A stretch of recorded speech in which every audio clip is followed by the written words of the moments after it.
Hello friends, Heidi here from Rain Country. God is good all the time. Well, I'm here today to talk about the benefits and uses of Arnica flower. So it is the flower that is the part that is used, and Arnica is in the Aster family, also known as the sunflower family. So for those of you who have ragweed allergies, this may not be the herb for you. But this is one that I'm so excited I was finally able to get to grow successfully for me this year, even though I only ended up with 3 plants and only one of those 3 is actually flowering.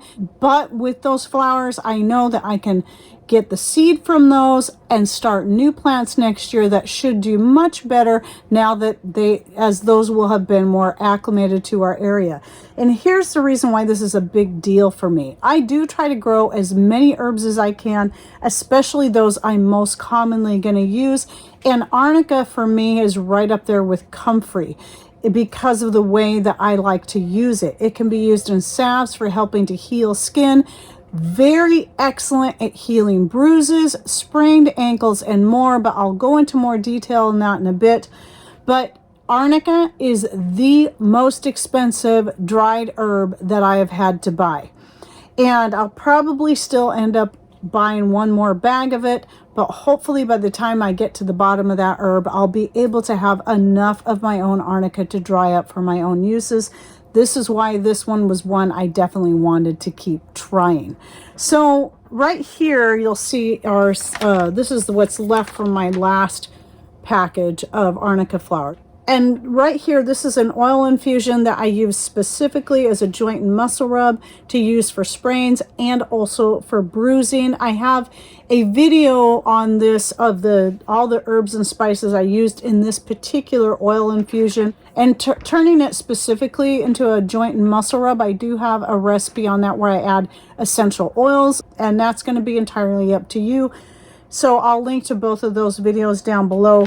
But the 3 main herbs I use in this are red pepper flakes, Arnica, and comfrey. And I can say that stuff really worked. A couple of quick testimonials before I get more into the benefits and uses of Arnica is that the first, I've actually kept an Arnica salve in my purse for years and years. I got it more for helping to heal up cracks in my fingers, and this was before I was growing and growing all the herbs I'm growing now and making all my own salves.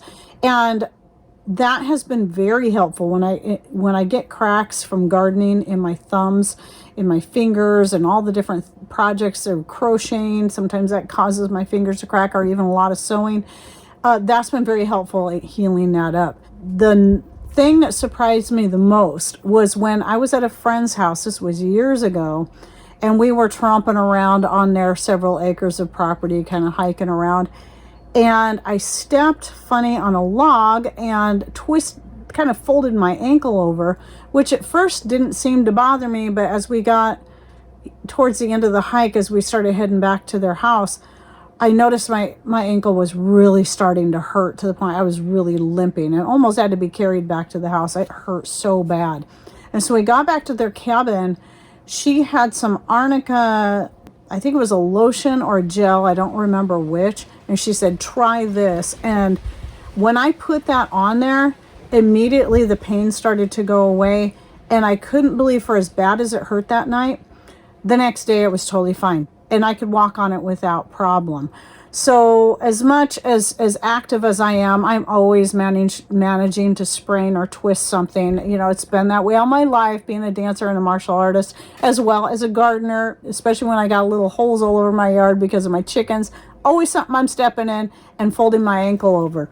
So definitely one of those things, that combined with comfrey, are the 2 number 1 things I use for healing those kinds of things.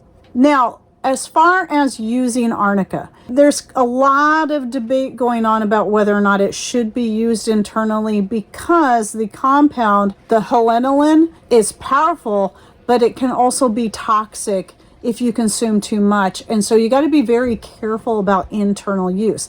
People do use it internally. In fact, if you're not following Yarrow Willard, also known as the Herbal Jedi here on YouTube, He's got some really great information on herbs, and he has a couple of videos out on Arnica, and he actually shows himself eating a petal at a time. That's all he'll consume at a time. And he talks about how it really just, what it does for him when he does that, but he also does stress the importance of being careful about not consuming too much. He also mentions that you can tincture it, but it would be something you would only take a drop of at a time. So just keep that in mind, and I suggest if you want to learn more, do some more deeper research into that. I personally grow it for topical use only, though I am considering trying a petal, and now that I got some blooming, and just see how it makes me feel. But you know, you read so much, especially nowadays, you can go to all kinds of different sites, and all these places will go, you know, bad, scary, and yet people have used it, and you know, Native Americans have used it internally in very small dosages. So we know it can be done as long as you're very careful about how much you're consuming. But again, my main focus is on the topical. Now, Arnica is also known as mountain arnica, Arnica montana, which Montana means mountain, leopard's bane, wolf's bane, and mountain tobacco. The things it's known most commonly for are the fact that it's an analgesic, so applied topically, you can really relieve the pain in any kind of sprains, bruises, or sore joints or from arthritis, and its inflammatory properties, again, for the same purposes. So it brings the inflammation down and also helps reduce pain by doing that as well. And again, sprains and strains as well, so any kind of tear you have. So I've been using this muscle rub. I've used it on the tear that I got in my knee back a while ago to really help with that. And I do mix things up. I'll use castor oil, and so I don't use the same thing every single day, but the muscle and joint rub oil, just using the oil without any essential oils in it, has been very helpful in that. And then also another quick testimony was, I was out here in the garden one day, and I backed up into some polycarbonate panels that we had set aside for doing some more roofing in various places. And then it caused me to lose my balance, which caused me to press even harder into the edges of those. It was right at the edges because they were stacked up. And I got a bruise this big, not kidding, on the back of my calf. And it was very swollen, very hard, and it turned a dark purple. It was so ugly. And I was thinking, this is going to be one of those things that never heals up. Well, I started using the rub here that I made with the herbs, including the arnica, and I could not believe how quickly it faded that bruise and took the swelling down that what I thought was going to be there forever. Some other things it's good for, so is just any kind of skin ailments. Like I mentioned, it helps to heal the cracks in my thumbs, that salve that I have that has the arnica in it.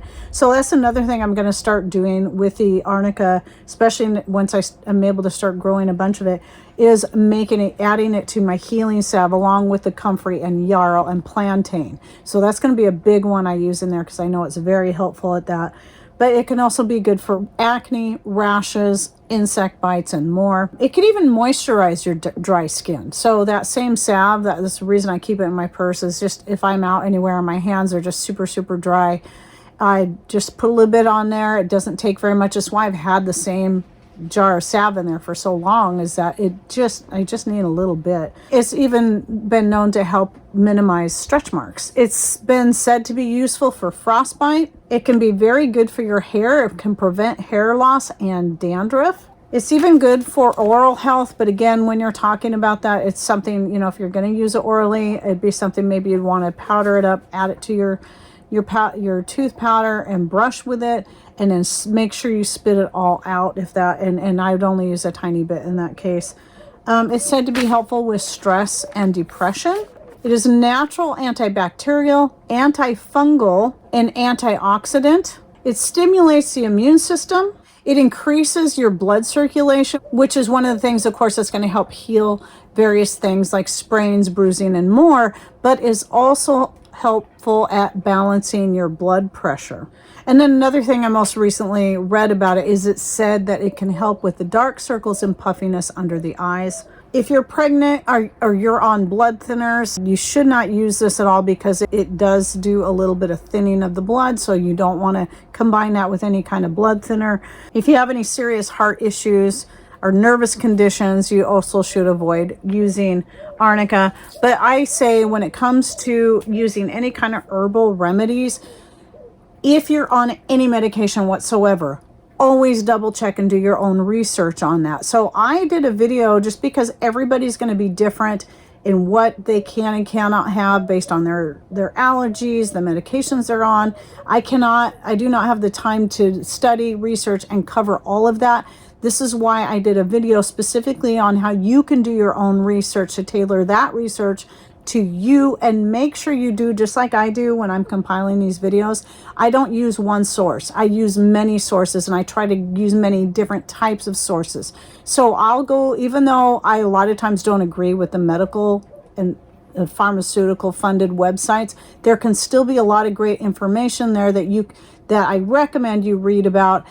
Because if you just rely on natural sites alone, they may not give you enough information in regards to what you should and shouldn't combine this with, but they're also going to give you all the scary information that may or may not apply or may be highly exaggerated. So that's why you always want to balance all your research out. So I use sites like the NIH.gov, Dr. Axe, and other natural-based websites such as that. And then, like I said, I look at the medical sites and anything scientific related to show that there really has been studies done on these. And that's where I gather all this information up and put it into these types of videos. And if you're interested in learning about the health benefits and uses of all kinds of different herbs and foods and spices, I have a playlist I've been working on for actually 7 years now that I'll be linking to in the description box down below, where I cover all kinds of different herbs and foods. And I'm always building on this. I'm thinking there's at least 90 videos in there now, and always adding more along the way. So be sure to check that out. You might find something specific that you've been looking for. Even chocolate. I cover the benefits of chocolate. I hope you enjoyed this video, and if you use Arnica for anything, please share with us down below what you use it for and how it has helped you, and also what is your favorite way to use it, because the more we can share our own experiences, we can learn even more on top of what we can read in books and online. So anyway, I hope you enjoyed this video. Thanks for watching. Take care, and God bless.